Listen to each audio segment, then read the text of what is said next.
joins the Antisocial Network. Yeah. Mask up, stay 6 feet apart. Yeah, right. Aaron, our co-host. Welcome once again to YUH with Lisa, Phil, and Aaron. This week we're talking to Matt Smith. Yeah. Okay. Not, So we not to stumbled be through confused with Doctor Who, right? How often do you get that? Well, believe me, there's another guy who just emailed me and said, "Hi, my name is Matt Smith as well, and we have a record store in Tampa, Florida, and we have your record here, and we thought maybe we're going to have a Matt Smith convention, and we thought maybe you'd like to come and play it." And I'm like, "What do you do at a convention? Only people that you have in common with is you." That's what if crazy. there's an emergency phone call? Right.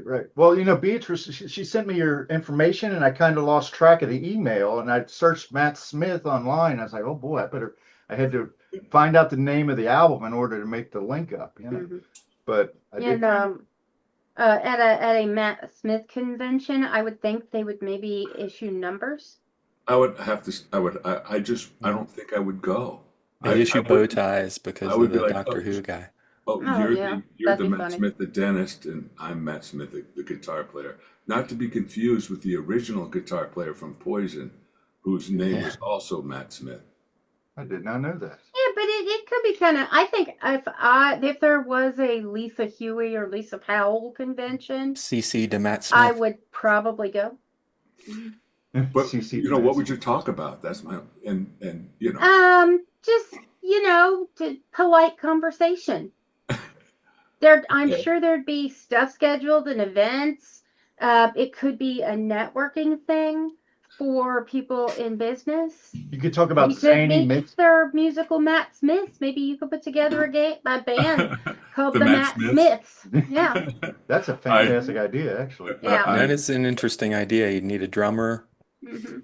You need keyboard player or bass player. Then you need a horn section, but the problem Yeah. would be all the backup singers named Matt Smith. How many Matts? Yeah, how many Matt Smiths are going to be? And then would be like, would anyone really care? Because it's not there. All the Matt Smiths. You'd have a whole convention of people that care. Yeah. I guess It would be. right. It's just They'd probably all buy the Matt Smith album on their way out. Well, right. maybe they Exactly. That's Be the other great thing. place to sell your You merch. take your album. would. It's a merch Anyway. situation. It's a Well, win-win. Yeah. Uh-huh. Yeah. You had a special guitar in your hands just a second ago, and you're about to Yeah. tell us about it. But I wanted to Well- make sure we got it on recording because that's the type of interesting information we like to bring to the podcast here. So, Well, this here is it's been through 5 generations of my family, and it was passed down to me over the years. It's a tiny little guitar. Either this is a tiny little guitar, or I'm absolutely enormous, or I'm very small. And now I'm Yeah. very small, Mhm. and now I'm really big. Yeah, it's kind of like a really large violin. yeah, I was Put your wondering if there's a 3D glasses ukulele. Like on. John Candy, now. yeah. 3D House of Beef. So anyway, this guitar is originally, I found out it was passed down, and my mother used to play this guitar when it was strung with nylon strings as a classical guitar, and she would play it, and I would lay my little head on her knee and listen to her play when I was just a little kid. And then Aw. over the years, it hung above the mantelpiece in their house, and I would always look at it and I go, I remember this little guitar. It's amazing. It's Brazilian rosewood, which is a beautiful, beautiful wood. This is what Yeah, wood that is looked like pretty. back there, Right. Brazilian rosewood. It looks like a chocolate river, so that's what Yeah. it is. That And so is anyway, beautiful. Well when my preserved. father passed away, my mother gave it to me, and I had it restored. And then when I got it back, I sat down and I started playing it, and I stuck some microphones in it and recorded a record called Parlor. And it's just instrumental pieces that I would write on this particular song, as opposed to vocal songs like most of my other records are. It's just one guy, one guitar, one take, all the mistakes and everything. So Awesome. I could play you a song if you'd like to hear it off of there. Would love to. Sure. Yeah. All right. So this one is an instrumental song. It's probably the hardest piece I've ever written. Sometimes I can play it, sometimes I can't. I was wanted to make it sound like an echo, kind of like what the Edge does with U2, this kind of triplet echo sound. So I wanted to make 3 sounds at once. So this is how it goes. This one's called Daydreams.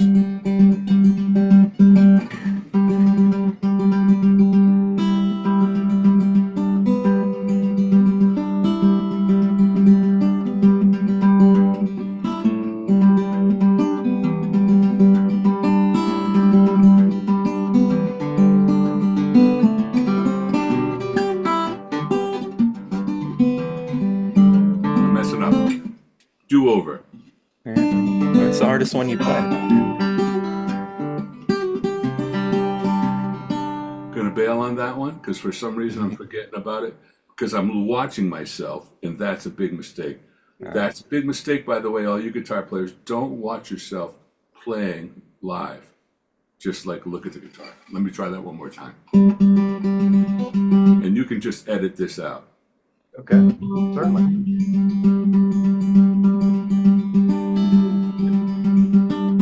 Stop that.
Now it sounds much better on the record. That was like a really bad version of it.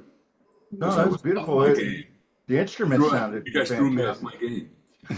Well, fortunately for you, we don't know the difference. At least I Well, don't. Aaron might. But this guitar has a beautiful, beautiful tone to it. As you can see, it's what happens to guitars when they get old. This one's almost featherweight because they start to petrify, and all the sap in the wood turns to crystal, and it makes it sound absolutely stunning. It's almost like a barrel that you make bourbon in or something. It has to be Absolutely. seasoned. The older it is, I was going to ask you about like that. humans, much like humans, the older I we know. get, usually the more we have to talk about, unless we start telling the same stories over and over and over again.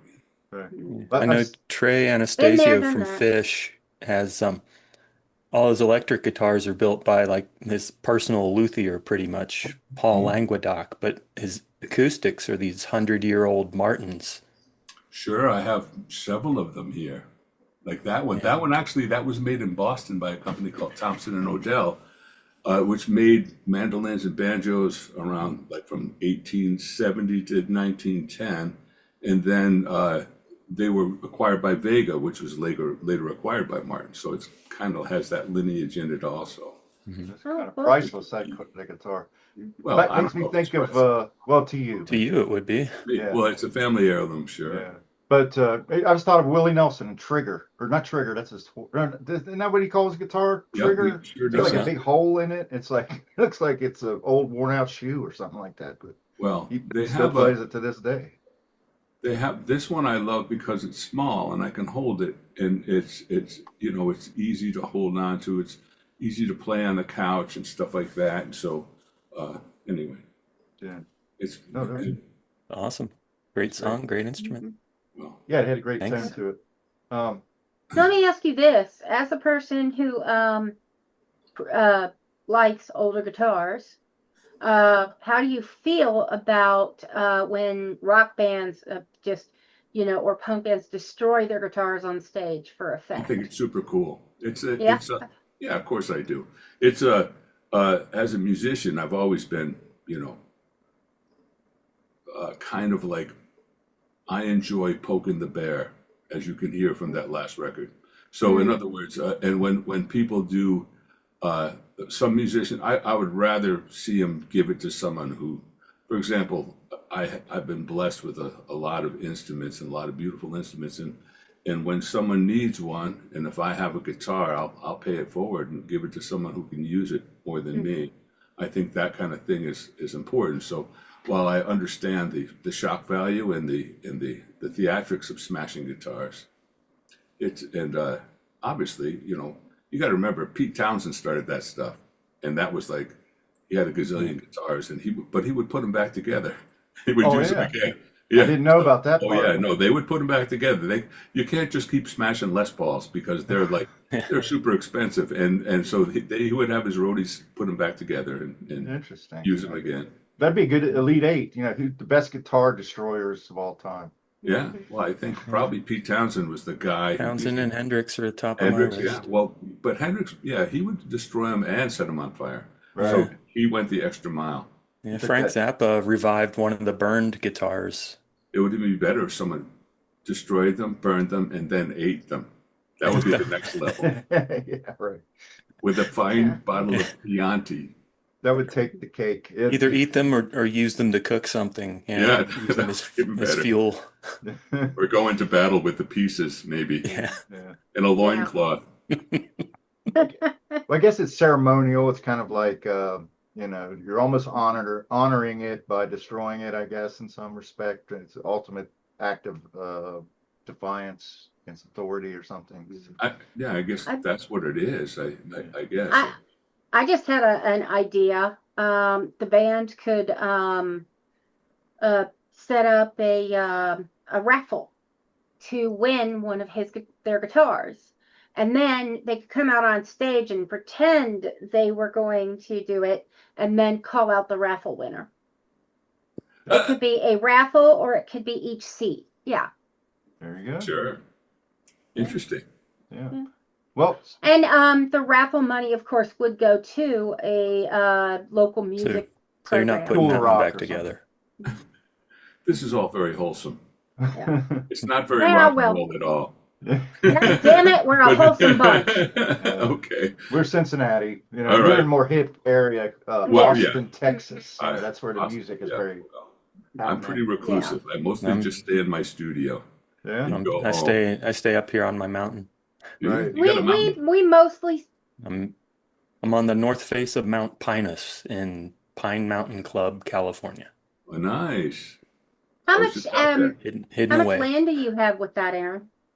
That's I don't know. yours. I'm not sure how Or far does up it- the mountain my land goes, but I don't think very much. Is it the Lord of all you see? One of those things? As No. far as I there's- can see, this is my land. As far as I can see, there's another house across the street. Okay. So this little square is my land. That's what I say too. It's a big square, but I'm in the middle of a national forest. I'm That's surrounded by pine trees. Yeah.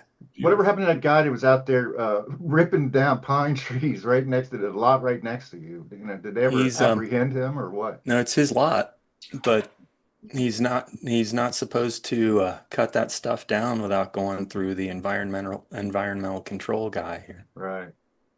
Well, And I don't know. He paid a ridiculous amount for an empty lot during COVID, like 8 or 10 times what it's worth. wow. And So you've had a and discussion with it's this going to be guy. hard to build on. Well, I've been learning about the guy since. Yeah. Yeah. Uh-oh. There's some trees that he's not going to be allowed to cut down, and he's not going to be able to build much more than a little tiny shack there. Well, maybe build a tree house. Yeah. All right, Matt. So you say you don't get out much, but Austin has this vibrant music scene. Austin city limits. Having said that, people come to see me in the studio all the time. So I'm Yeah. always, mostly I work pretty much all day, every day. And only because there's nothing I would rather do than this. A friend of mine said to me the other day, do you have any hobbies? And I said, no, this is what I do. This is my hobby. This is what I love. Maybe I could be more well-rounded, but everything that I do has always been involved with music, and either the teaching of it or the production of it or the examining of it or the producing of it, So that's what I've always loved to do. And I have this kind of dream come true here at Six String Ranch, which has all my equipment, all my stuff in it, and I can just Does it become like a hangout? I mean, do you have like your students? Do they kind of come when they're in their downtime even? And I'm very, very, I have quite a collection of instruments here, so I'm very, very careful of who comes in. Got it. So, and only because of that, that's the New Yorker in me. Mhm. That, you know, obviously the best security is keeping a low profile. Right.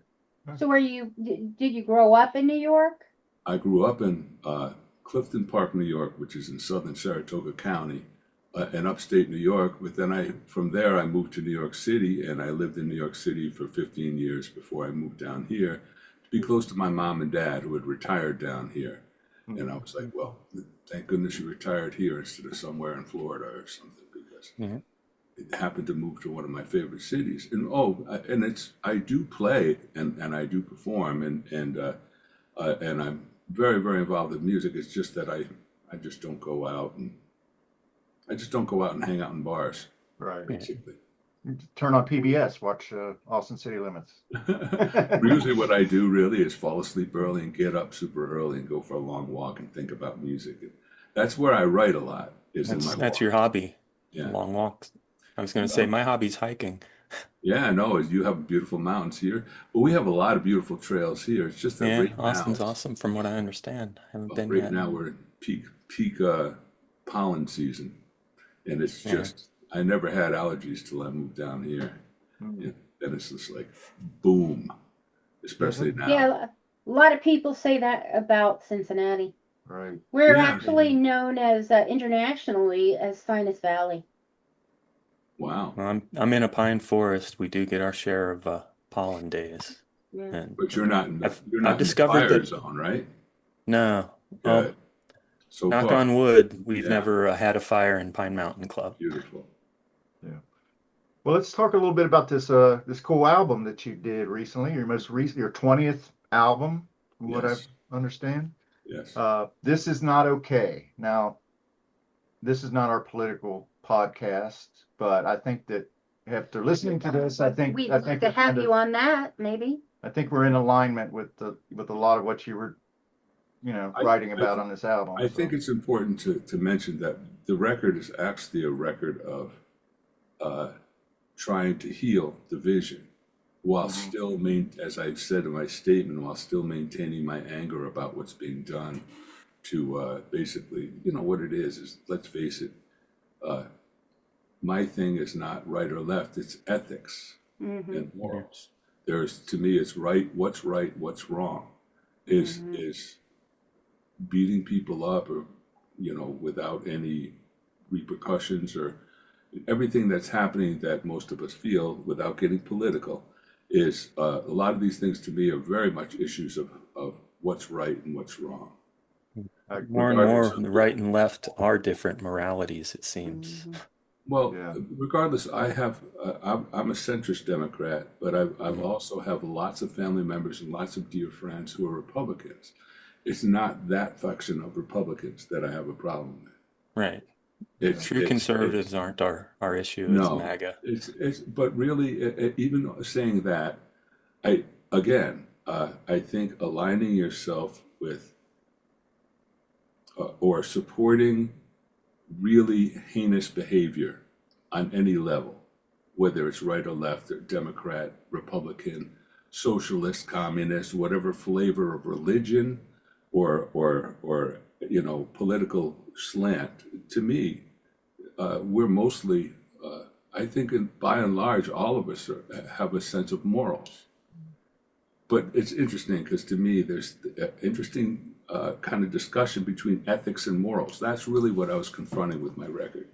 Ethics are right and wrong, good and bad, in my view. Morals are abilities to twist what those are as it pertains to your personal school of thought. So you can say, I would never steal unless I had to feed my children, and there was no other way to get food. Is that so? In other words, then you're like, no, I will not steal. I know that's wrong, but if I have to, or for example, to kill someone to keep your children from being killed or yourself from being killed, these are really interesting. Measure of what's worse, discussions. letting your children die or stealing. Yeah. Yes. In other words, so then we're talking about ethics versus morals. That's really what I was trying to discuss with this record. And again, I've always been pretty socially conscious with my records. not like that's what it's about. Obviously, on my record, there's also, it deals with the concept of understanding that I have much more of my life behind me than ahead of me. And at the same time, dealing with the inevitable deaths of our parents that happens as we become orphans. All of these things that I just, I turned 66 this year, and now I'm examining other things in my life that matter to me, and humanity that matters to me. And I see a lot of people make mistakes. For example, we all have dysfunctional friends. We still love them, but we know they'll end up doing the same types of things over and over again. But we still love them, but we're like, well, this is what you do. This is something, I still love you, but you really have to probably stop doing that behavior. Still love you, but I can't let you in my studio with my instruments. Yeah, right. Or please don't bring your whiskey into my studio. Please don't do that. Yes. Do not call me when you're drunk or high. Yeah, exactly. I've actually said that to my brother. No, you have one drink. You don't call me. Yeah. I'm like, I'm not going to listen to you pontificate drunkenly for 45 minutes.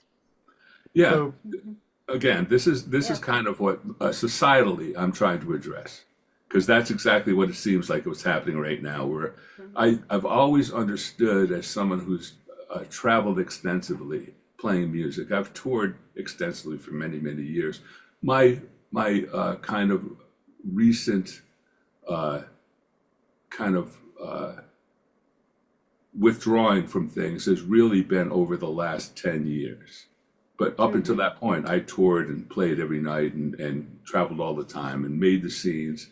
And then at a certain point, I'm like, okay, I've done that. I've traveled. But one of the things that I've learned in traveling is that we are a truly unique experiment, this country. And we're also a very new country compared to other much older countries. For example, in scale of time versus a lot of European or Asian countries, we're only 250 years old. And so we're really kind of an adolescent country, as opposed to other countries that have been around for thousands of years.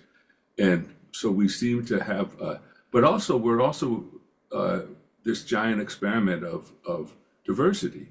yeah. Well, we're showing our adolescence for sure Yes, right now. we sure are.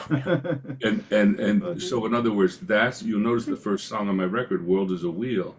There were songs I took off my record because I realized I was falling into the same, the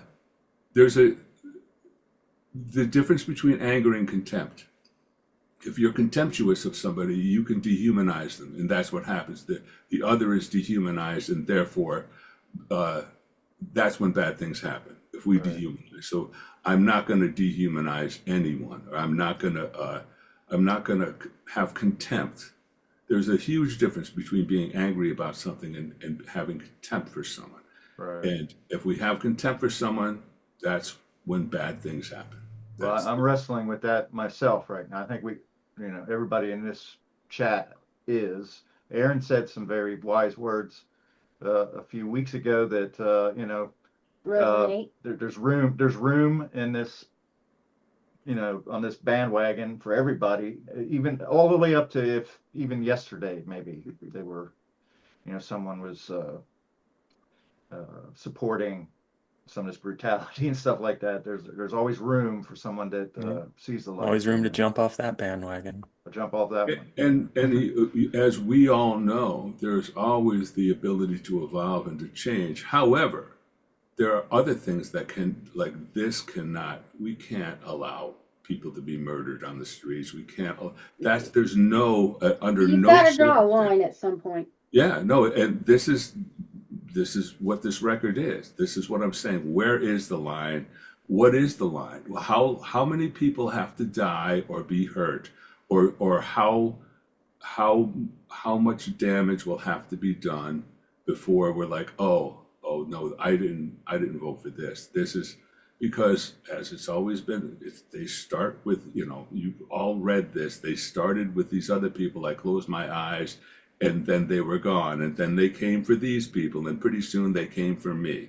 In other words, this is the inevitable fact of this. We're living through that poem, yeah.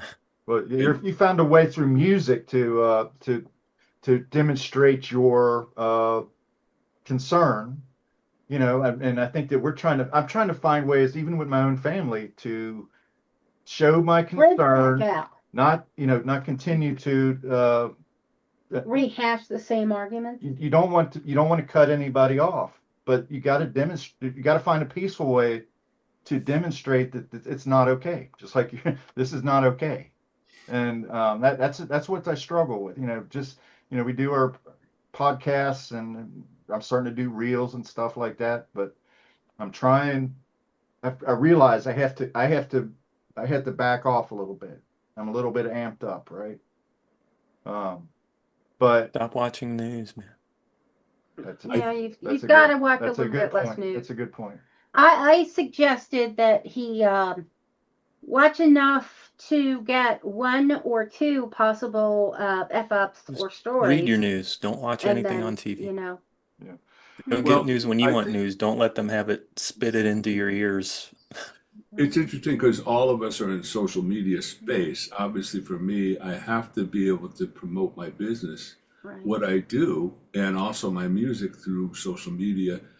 But the other thing about that is I've learned to compartmentalize what I'm looking at and understand what I'm being fed and how I'm being fed it. It's the same thing with all media.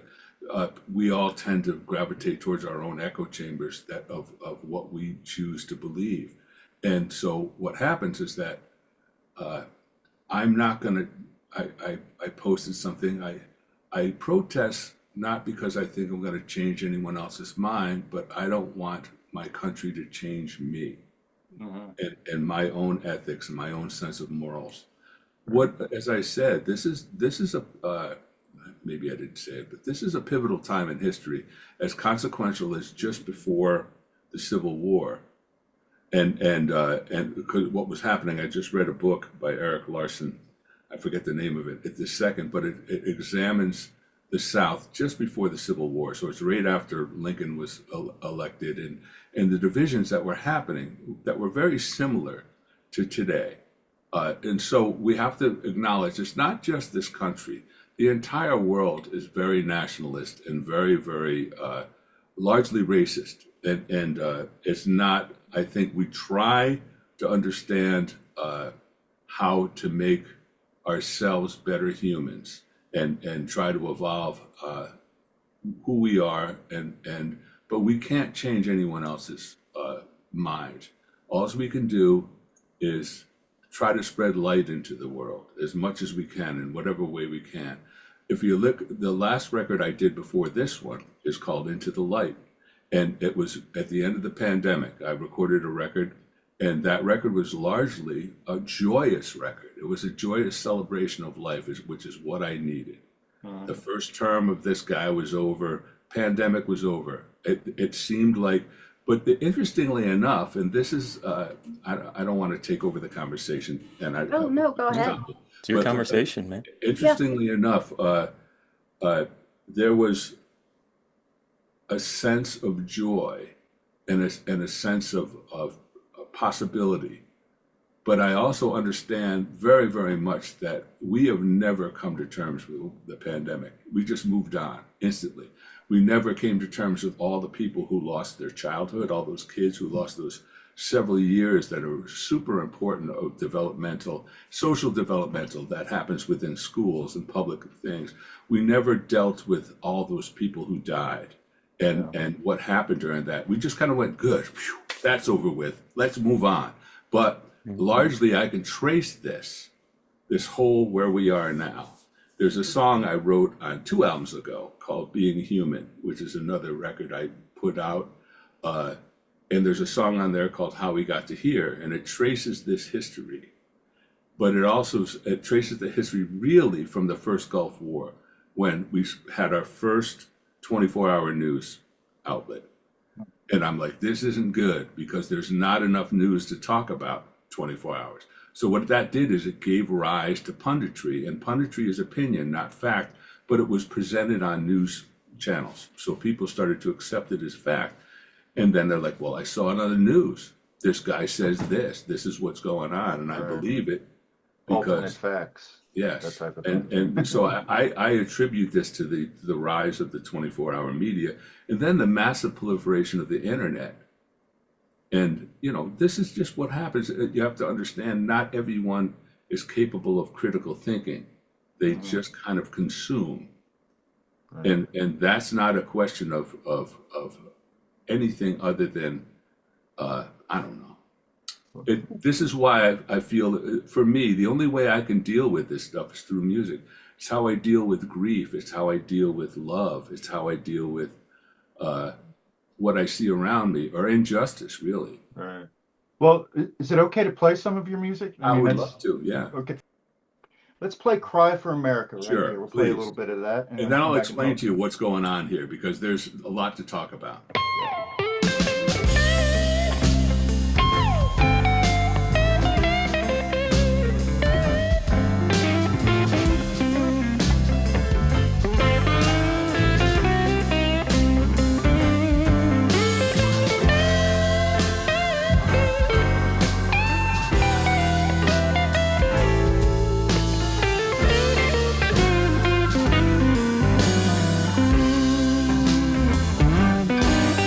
Oh, beautiful for house and sky. My soul cries out for thee. A purple mist of red and blue, from sea to shining sea. Ripped apart by hate and fear, its legacy lies stained. The world looked upon you to lead, now looks away in vain.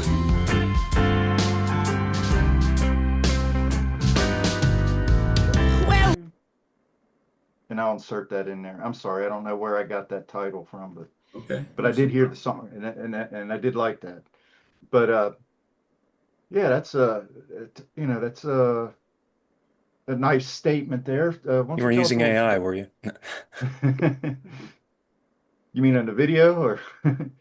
He's In asking the Matt. title, Yeah, I know. in your title compilation. No. No, Aaron, I'm trying to refrain from AI. Aaron has admonished me mercilessly over to using AI, so I've been trying to observe It's, more critical thinking. it So. usually when he you does do use AI, it please results in remember something to like say please and thank you. wrong titles or Mhm. weird Right, things Right. like that. Right. That does creep in occasionally, but right. so tell us a little bit about that song, Matt. All right. This whole record was written in a massive. There was what happens. I'll say this first. As a creative, a friend of mine said something to me one day. A great musician from New Orleans, Mark Rubin. He said to me one day, he goes, "Every morning you wake up and you get a $50 bill of creativity. And what you do with that creativity is up to you, but that's all you get that day. So if you're doing a gig, or if you're thinking about something else, or if you have to use your creativity to solve certain issues, you're not going to write that day. However, tomorrow morning, there'll be another $50 bill of creativity on your dresser." And so what happened is I've been super, super busy nonstop in my studio working on albums for different clients.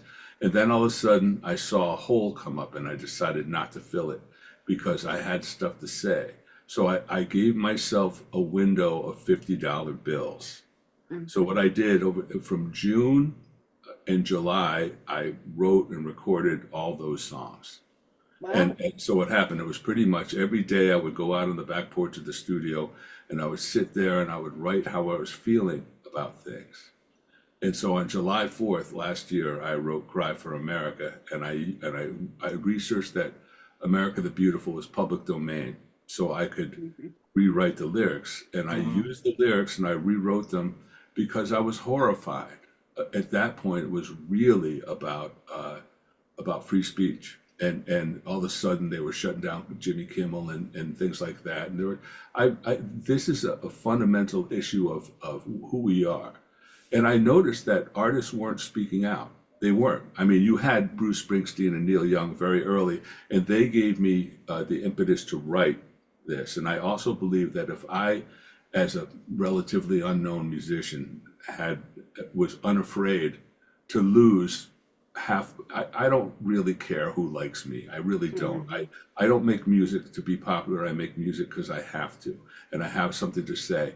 And so I rewrote the lyrics to America the Beautiful. I called a dear friend of mine, David Webb, who plays piano on that record, to come in and help me reharmonize it in kind of a Ray Charles kind of vibe.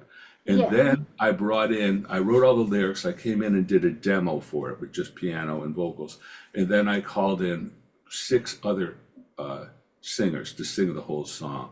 So I brought in Black, white, Hispanic, Jewish, Arab, pretty much anyone I could think of to each person to write. I had everyone sing from their heart, from the bottom of their heart, the whole song, and then I edited it all together, and I combined all the voices at the end. So that's what you're hearing, are these different singers on the song, including me to start it out. Yeah, beautifully done. Did they all come to the studio, or did some of them do At it different remotely? times. No, they all came in the studio. Cool. These are all friends of mine, and I explained it to them. I read the lyrics to them. I let them hear what I was doing, and I said, please, don't hold back. Sing from your heart. Let people know how you feel. If you believe the words I'm saying, and the words are not, the words are pretty much, let's stop this for me. This is not right. We have to stop. We can't keep going down this path. And I still believe this. So that's my preface. Yeah, it's beautifully done. So you have this face-to-face relationship with most of your collaborators. It sounds like, which is Yeah, great. they're all friends. Yeah, that's great. I don't criticize, but to me it just seems like there's an element missing with a lot of collaborations that are going on today, where there's people are trading files and they're not really face-to-face. Sometimes they don't even meet. But they produce some fantastic music. I mean, I'm not suggesting that at all, but I do feel like there has to be engagement, human engagement in art still, I believe. But, Agreed. But it's the record is kind of a fusion of jazz, blues, and classic rock. Like I alluded to that Bad Man. Earlier. I went straight for 70s Van Halen on that one. Van Halen. I was thinking Iron Maiden. You kind of No, totally Van Halen. I was totally Van Halen. Van Halen. Okay. I was getting a Bruce Dickinson vibe from that. Not to, Well, that was no pretty much my cowbell or vocal. anything, but That's kind of for my vocal. That's the. Yeah. I was obviously I was angry. yeah. There's a really pretty nasty video that goes with that one that I Yeah. decided. not to Yeah, put I out. saw the video. That's how I The heard the part That's where he AI. was, I was thinking the part where he's burning the who's he what's this the Constitution. Would that be moral or philosophical? No, you have to understand. This is interesting because the video. I have dear friends of mine who are extremely talented. That the video was used. There's AI was only used in that video. A, to find the images and to sort the images out, and B, to animate the images. But what he did is, I have friends of mine. What happens? He's very, very much less measured than I am. In other words, he's ragingly mad. So he just put his vision of my lyrics to that, and I'm like, whoa, that's pretty heavy duty. So I put it up, and then I would take it down, and I would put it up. I'm like, I'm lurching towards contempt, and I'm angry. So the song is angry, and it's exactly how I feel. And this is exactly what I see. You have to understand, I'm a New York City guy.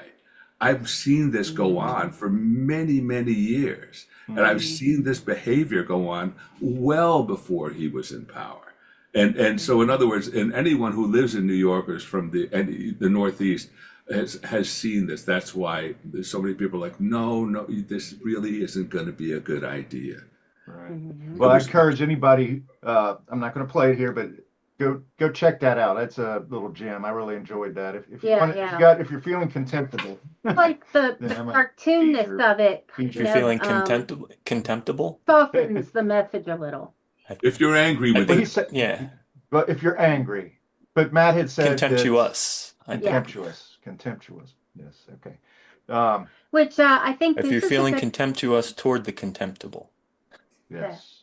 this might be a good moment for the philosophical question of Oh yeah. That's our new feature. We got to keep it Philosophy. fresh, right? So our philosophical question of the podcast: does your sound as a songwriter have a color? Ooh. obviously not.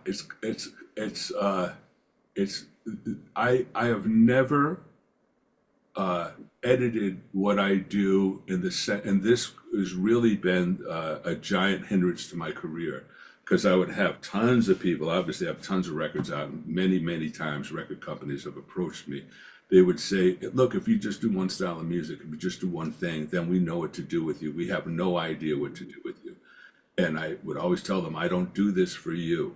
I appreciate that, but I am not willing to sacrifice who I am." The reason many people have told me over the years, your style is that you have no style. You have all styles. I have spent my entire life, I've been playing, I play 14 instruments. I have tons of different instruments, and I'm fascinated with everything, every style of music, including incredible amounts of world music. That's where I look. I need to be fed. I need to be inspired. So I look to different instruments. I'm basically an overgrown 12-year-old boy. So to answer your question, I'm like, ooh, that's shiny too. I like this kind of music. How do I do that? And I would learn that music, and then I would say, not to be a master of it, just so I understood what I was hearing. Right. And I would be able to, for example, I've spent, 30 years playing bad banjo, what I consider, because I'm not a specialist in the banjo, the same with the mandolin or a ton of these other instruments. I don't specialize in those instruments, but I do learn from the masters. And with all this stuff comes the idea that inevitably your style becomes this. So my color is every color. Okay. So Okay, take all the paints, throw them ask you a together. question. If you could spend an hour with any music personality, living or dead, who do you think you'd choose? Hermeto Pascual. Of course. Hermeto Is he Pascual. With The us Brazil- still, or? Nope, he just passed. And Okay. he's someone who I really encourage.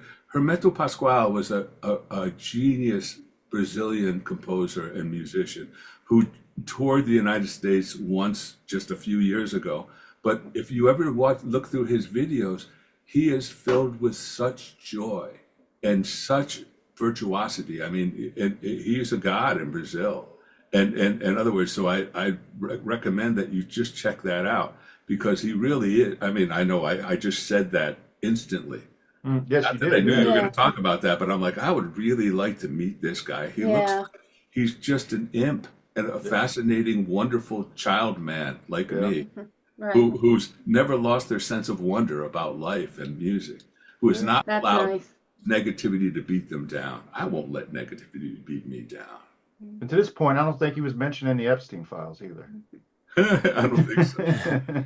The Trump Epstein files. We're Yeah. rebranding them. Yeah, that makes me think that I mean, you had an immediate answer because that was the top of your mind, but do you think it's probable or possible that that might change?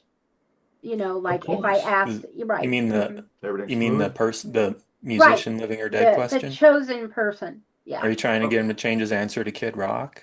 No, oh God, no. No, I really No, love. I just, that's the kind of question that would change with the moment.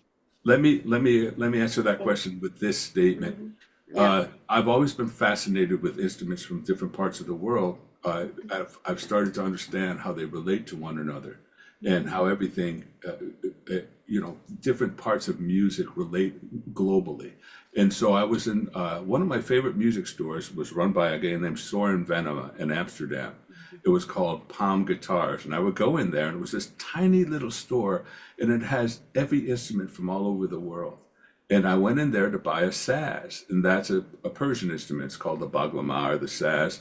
And he said, I asked him, I go, where do I find some, when I learn an instrument, I listen, I try to find the great masters of that instrument, so I don't listen to a guitar player trying to play this instrument that they don't. Right. So I went to, he goes, well, you can go downtown. There's a big music store that has a world music section. So I went downtown in Amsterdam, and I went to the world music section, and the guy was Turkish at the world music section. He goes, oh no, we have nothing but bad Turkish pop here.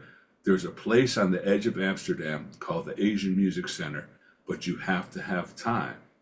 And I said, oh, I thought that was interesting. I said, okay. So it's my last day in Amsterdam, and I took a tram out to the Asian Music Center, and I walked in, and there's hundreds of sazes hanging up, and I see these guys smoking cigarettes at a table in the back, and they said, may we help you? And I said, I would like to find some music from the great masters of the saz. I'm a musician from New York, and I'm really interested in learning more about it. I just bought one. And he looks at me and he goes, first we must have coffee. And then he spent like 3 hours. Hey, Turkish coffee for free. I'll take it. But he explained to me the cultural significance of the saz. He said, saz players from the Middle East will come into my shop, and they'll take down a saz, and they'll start playing, and they won't stop except to smoke a cigarette for 6 hours at a time. Wow. So in other words, in the West, we tend to play it music. We tend to play it when we have time. But in the rest of the world, the cultural significance of music and what it means to them is far deeper. It's not just an element of... That's almost meditative, I guess. Almost a meditative state. It's religious. It's religious. It's spiritual. Just like the true study of the sitar or any of these other instruments. They're lifelong, they're like, you have to have a apprenticeship, even just to start with it. And I'm not saying that's what I want to do, but what I found that to be interesting about how the rest of the world views music pertains to Western views of music.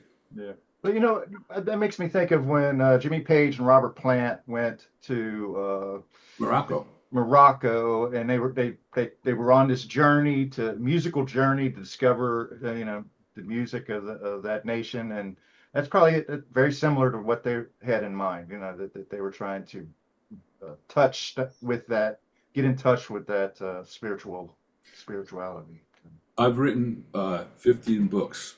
I'm playing guitar, and a lot of my books are about I wrote a book called Matt Smith's Chop Shop, which is my philosophy and my way of teaching. And in there, I explained that music doesn't come through you. It doesn't come from you. It comes through you. So what we try to do as artists, whether you paint or whether you dance, any form of art, if you think it comes from you, then you don't get it.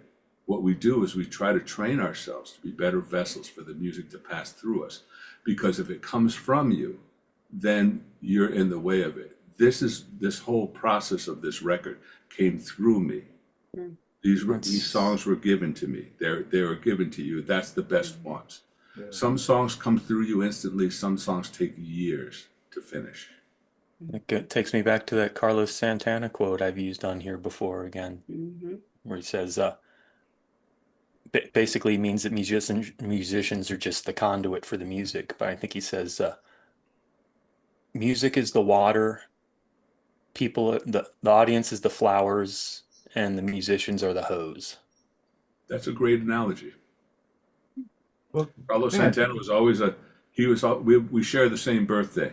So congratulations. Anyway, I'm like, it's also the day they landed on the moon. My mother, July 20th, my mother said, they could have just sent a card. Well, I won't tell you who I share a birthday with, but I share birthdays with Weird Al, Johnny Carson, Dwight Yoakam, and Ang Lee. Wow, that's quite a range of characters right there. Not bad. We are eclectic. And we'll just say Phil's birthday is Flag Day and leave it at that. Okay. All right, so Beatrice brings us some really, really great musical guests, I have to say. This is like 3 grand slams in a row. I mean, you really enriched our show with some wisdom here for sure. But we want to talk about you as a mentor in your six string ranch studio. You've alluded to it a little bit. Let's dive into that a little bit more. Matt, you Like these have are free range 6 strings going around the place. What it is for many, many years, I did all the clinics for Command Music, which was Ovation guitars, Takamine guitars, and Hamer guitars. They would hire me to play at all the trade shows like NAMM, or all the big trade shows to be like the guitar player guy. And then I started to do clinics for them. So they would have me travel around giving clinics. And my clinic program became very successful because I didn't just go in and play and leave. I would go in, I would do a concert, and then teach what I was doing to the people that came. And so through that, my clinic program became very, very popular. And I ended up doing it for 20 something years, probably one of the longest running clinicians of that type of thing. It was a great gig because it paid really good money. It grassroots my music around the world. And through that, I became friends with the boss of the company, Bill Command. Bill's father, Charlie Command, invented the helicopter. So that's all part with Sikorsky. So Wow. Command was a company in Connecticut that they invented the dual rotor helicopter that you see like a lot of things. So they did that.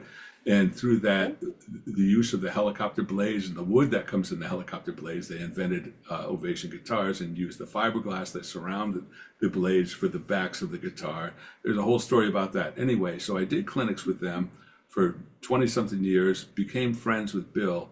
And then years later, he said, he started driving through the country, and he stopped in Austin and visited me. And I had a little crappy studio in southern Austin and a converted 2-car garage. And he moved to town, and I said, all right, Bill, let's record your record. So we started recording his record. He looks at me, he goes, do you want to stay here? And I said, in a garage? No, Bill, I don't want to stay here. He goes, all right, write up a business plan. I'm ready to do something else, but I don't want to start another guitar company. And I said, I want to build a place that uses all my skill sets that I've done over the years. Previously to that, I'd been teaching for 20 years at the National Guitar Workshop in Connecticut and around the country. And so I'd always taught, I've written tons of books, all that other stuff, blah, blah. So he said, okay, what do you want to do? I said, I want to build a place where people can come, learn how to play, learn how to write, and then record them. And so, and then I want to have master classes with visiting musicians and make this a place that is just truly unique. I knew that if I started a recording studio, there's a gazillion recording studios, everyone is struggling because no musicians are making any money from recorded music. But I said, I know there's a demographic out there, which are people our age, which are the returning professional, people that grew up playing music, then stopped playing music so they could raise their families and got a job. But now their kids are grown, they're approaching retirement, they want to play music again, but they don't know what to do. They don't want to get in a van. So I said, that's my demographic. People that want to the returning professional. Yeah. So that's who I teach, are these people. They're basically baby boomers like me who grew up loving music. And then what I do is I say, look, if you don't know how to, I teach them how to play, and I say, it's really important for you to write songs. That way, your great-grandchildren that you may never meet will be able to, will know you through the sound of your voice and will hear your philosophies through your songs. And they always say, that's a great idea. What do you want to say to your great-grandchildren? Tell them life is tough. They're going to experience a lot of really difficulties, but it's going to be okay because they're surrounded by love. And so I started doing that, and so I'm always busy. As a friend of mine said, how busy do you want to be? I said, all I want to do is continue to be able to do what I love, which is write and record and play music for the rest of my life. So he basically said, all right, will this place work? And he showed me this place in Austin. And I said, yeah, it's beautiful. He said, okay, I just bought it. Here's the credit card. Do what you need to do. I'm going to tell you 2 things. I'm going to stay out of your way. And I'm not really concerned about how much money the studio makes. I'm fine. So basically, he like took a magic wand and said, "Here's your magic. Here's your dream come true." And Wow. Excellent. so Yeah. that's what Six String Ranch is, and that's why I'm here 7 days a week. That's It's my, awesome. it's like, Story. where else would I want to be? Right. Even though Austin is an amazing place filled with amazing guitar stores and amazing places, everything I need is right here. Right. Mhm. So what our friend Tim was a guitar player, and he told Aaron one time, "You'll never be a guitar player." And I don't know. He tried to show me a few things, and Yeah. yeah, I couldn't do something with my pinky, Yeah. and after about 10, 15 minutes, he said, "Forget it, man. It's hopeless. You'll never play guitar." Have That's you ever had to bad. tell somebody that? I mean, have Nope. you ever Well, just? I've never Well, lost the- a patient. No, Never lost he was wrong. The thing was, I believed him. This is what happens a lot of times with, unfortunately, I always say this to people who are looking for a teacher. I always say, you wouldn't go to just any dentist, would you? Yeah. Yeah. Right? You wouldn't just take your guitar or your car to any mechanic. You'd want to know that they weren't going to like rob you or they weren't going to charge you. You know, it's the same thing with why would guitar teachers be any different? You need someone who, first of all, I don't just take any student. I do not take any student. I need to have a conversation with them first about what their goals are and how I can help them. In other words, and even for me with my clients in the studio, if someone comes to me and they say, I want to record my songs, I'll always ask them, do you want to get better? And if they say, no, I just want to record my songs, I'll say, well, there's probably 200 studios in Austin. Yeah. I'm probably not your guy. That's not what I do. I don't press record on people's stuff. I want people to get to be the best they can possibly be, not what I think they should be, but I want them to live up to their potential. Yeah. And so as long as someone's willing to learn and willing to grow, I'll work with anybody regardless of their level. Well, Tim, we miss Tim. He was a fantastic, beautiful guy. Sorry But, to hear he's not that's around probably- anymore. He's not around anymore. Sorry to hear that. Yeah. But you know, I don't really think that's the reason Aaron's not touring with Fish or something today. I would have been a front man or a drummer. I think guitar wasn't my path. But okay, man, this has been a great Probably also been conversation. dead at 27. Talking to Matt Smith, his album "This Is Not Okay." So I What do you had think? a couple questions. yeah, Other go ahead. than the Six String Ranch, what's your favorite public music venue in Austin that you've been to or played at? Wow. There's so many coming and so many, I really love the Austin City Limits room, which is beautiful. But then we have amazing clubs here like the Saxon Pub and Antone's and a bunch of other rooms that are just great, which, I've played at them over the years. But I think it's interesting because we're just about to go into South by Southwest, which is an amazing phenomena here in Austin. Basically, there's 12,500 musicians here in Austin. One of the reasons that there's so many musicians here is because we have things like the Health Alliance for Austin Musicians, which help musicians with their premiums for the Affordable Care Act. And then there's other things. There's so many. Austin is known as the live music capital of the world, Right. which is sometimes questionable. But and also the policies of the city government and what they actually do to help musicians has been going has been a lot better due to a lot of the work of the Austin music societies that are here, including the Musicians Union, which I'm a proud member of, and also Austin, Texas musicians and other organizations which advocate for Austin musicians. But South by Southwest is really interesting because, again, like I said, probably 2,500 bands here, another 1,500 bands come in, and then they're all playing multiple shows everywhere around Austin. So it becomes a complete, just madhouse of music for about 10 days. Unfortunately, it doesn't really benefit a lot of the local musicians here, who are all struggling because there are so many clubs. It also means that no one's getting paid very much at all. Mm-hmm. And the competition for good shows is pretty brutal. But like anywhere, cream rises to the top, and it generally does. Got something So else there? the answer's not like Armadillo World Headquarters or Liberty That's Lunch. long It's gone. They're both Liberty. They're both long gone. Those places. Austin has a beautiful and a really. The reason why I loved Austin so much is because it's the local community makes a lifestyle of going to see live music. There's always an audience for you, even though there's so many clubs. There's always like an audience there. It may not be a huge audience, but they're always enthusiastic. So it's a great place to play. I remember when I was living in New York and we would come down here to play. It would always be New Yorkers, like, no matter how good your band is, people are like, yeah, man, you guys are pretty good.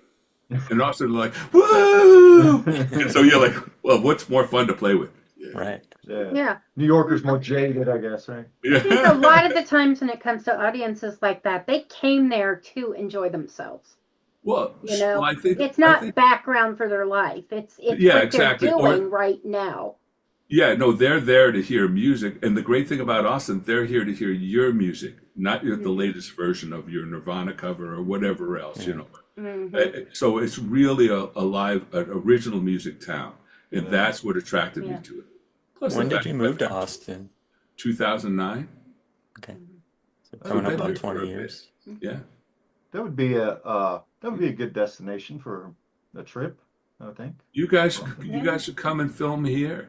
Yeah. Yeah, we Just do do a one show live from from the Austin. studio. Yeah. You guys can do it live from Six String Ranch. I would happily, obviously I got all the sounds cool. stuff here to take care of it.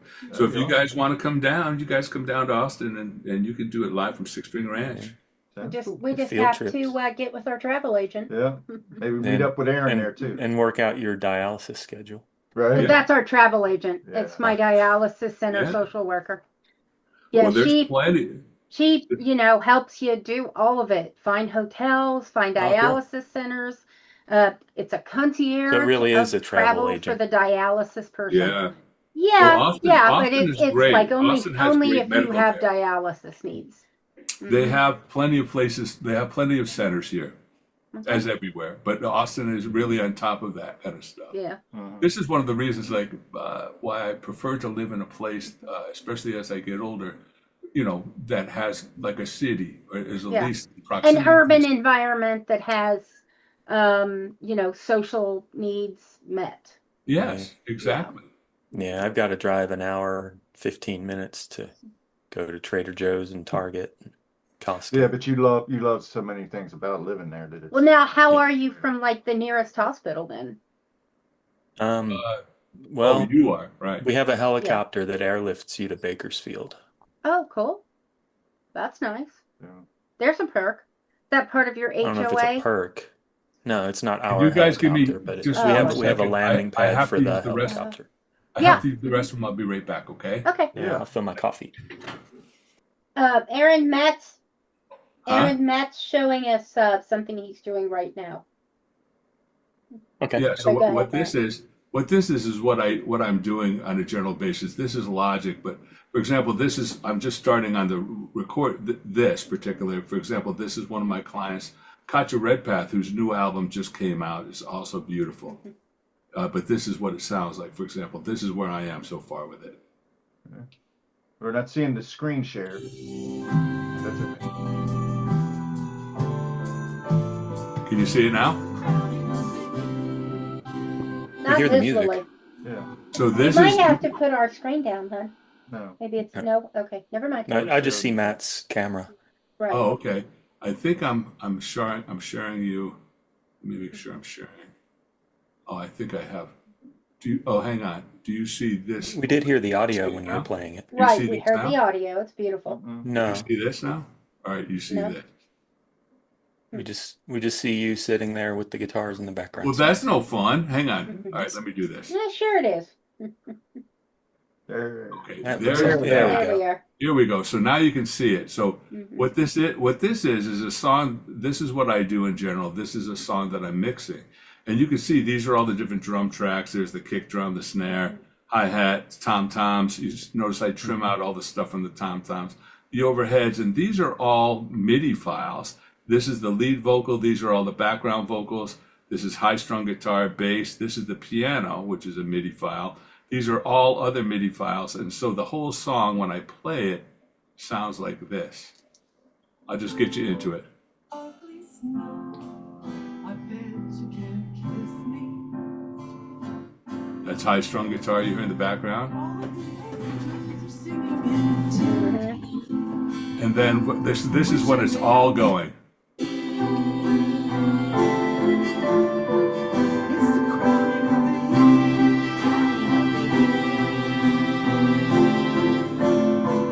It's the crowning of the So that basically is what I do most of the time with different clients is I produce this stuff and I arrange the songs, do the orchestration, and that's fun. That's a lot of fun. It's also very creative and interesting. And generally what happens, it's like you're having a baby with someone. So you become very close with the people that you're working with. Yeah. You're having a music baby with them, and you hope Yeah. your music baby does well, and you hope you don't need a lawyer for your music baby. Or maybe you do need a lawyer for your music baby. That would be even better because you have to negotiate a contract for it. But anyway, so this is what I do as I work with, and I try to help them find their vision. That's what I do at Six String Ranch. Nice. So I'm getting ready to do some instructional videos on a Mac at work, but I haven't touched it yet because I don't know what the hell I'm doing with the tools yet. I haven't had the time to sit down, but that's what that screen reminded me of. I'm going to be doing some production work too. I'm going to try to be a little creative with it, but Is that Pro Tools? This is Logic. This is Logic I'm using. But this is Okay. the other thing is we have 3 video channels that we have with Six String Ranch. They're all free instructional videos. Six String Ranch has about 45 instructional videos. We also have 4 String Ranch, which is bass videos. And then we brought up a dear friend of mine who's since passed on to do Rancho de las Seis Cuerdas, which is all Spanish language instructional videos. Since we're in Texas, I was like, there just isn't a lot of that material out. So yeah. Mm-hmm. anyway, Well- it's all free. There's no charge for any of it. You can just go on and learn. It's on YouTube or on your webpage? Where can people find that? We have a Six String Ranch YouTube channel. We have a 4 String Ranch YouTube channel, and that's the letters, the number 6 or the number 4. And then we have Rancho de las Seis Cuerdas for anyone who wants to learn how to play guitar and speak Spanish. These are beginning videos that I brought a dear friend of mine who's since passed on from Mexico to do. Sweet. Awesome. All right. Well, that You have seems to like find somebody to carry on the Spanish teaching. Well, again, spreading any kind of light you can is really important in this world at this point. Yeah. agreed. It is. It beats back the darkness. Yeah. Well, that seems like a wonderful note to maybe include the proceedings this time on. Sure. I want to, since you've given us permission, Matt, I'd like to play something else that maybe our listeners will find less political, maybe. And I'll Never Fall in Love Again. Do I have that right? Yep. All right. Glad I.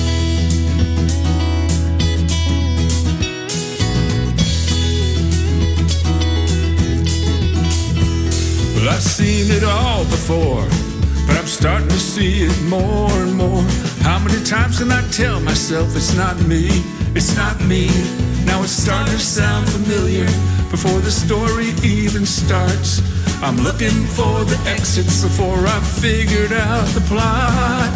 Over and over, I keep living it again. Over and over, this heartbreak is my friend. No, I'll never fall in love again.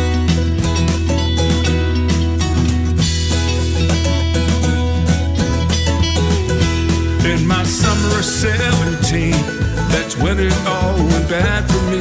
She tried to tell me it was her, not me. It's not me. Now that I remember, that's how the pattern starts. It's just another casualty of not owning up my part. Over and over, I keep living it again. Over and over, the heartbreak is my friend. Oh, I'll never fall in love again.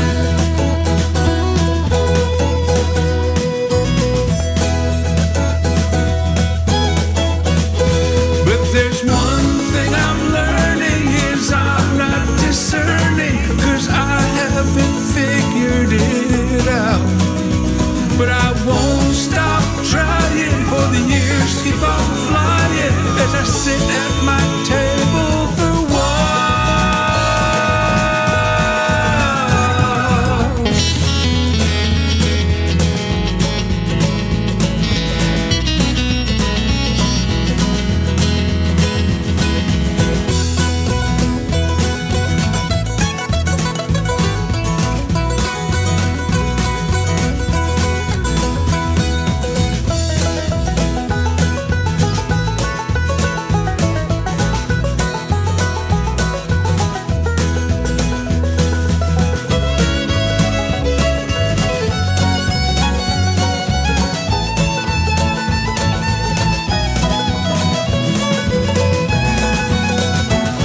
keep living it again.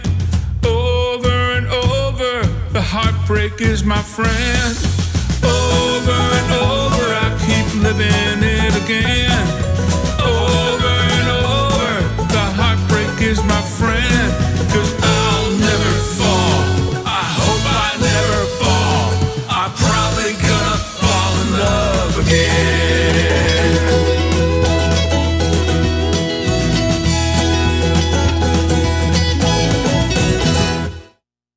All right. Glad I was sweating that one out a little bit. But it's been a pleasure talking to you. I really, appreciate your message and your spirit of conciliation or peace. I believe we concur with that wholeheartedly here. And just keep cranking them out, my friend. Thank you guys so much, and thanks for doing what you do and spotlighting independent artists. Yeah. You're Is there welcome. anything else you'd like to plug? I guess please check out all of my records. I have they're under Matt Smith or Matt Smith's World. The previous record I mentioned is under Matt Smith's World, Into the Light, and then there's plenty of records in there, and then there's other records under Matt Smith Band. That's where you find all 20 records between Matt Smith, Matt Smith's World, and Matt Smith Band. And, And I am assuming that's you've written books too. B-A-N-D, not B-A-N-N-E-D. No, not. Hopefully that would be hard to get gigs with that name. Yeah, you've also written, not really. You could be a sensation with that. It could be. Right, right. Definitely a little bit on the punk side. It would definitely be. Yeah. But, where, as Aaron was asking, what about your books? All my books are available on Amazon. The latest book that I would recommend is Matt Smith's Chop Shop on Amazon. It's Matt Smith's Chop Shop for guitar. It's made for advanced beginners right on through advanced guitar players. The way I set the book up was not something you start at the beginning and you move on to. You just pick whatever chapter you want. So that, in other words, there's chapters on improvisation. There's even a chapter in there called The Secret of Everything. Oh, nice. Now you have to get the book. I can't talk. Yeah. All right. Well, you have a great rest of your afternoon, Matt. It's been a pleasure. You too. Thank you guys so much. It's a pleasure to meet you. Take care. You too. Bye. And Phil and Lisa, do you hate the mustache as much as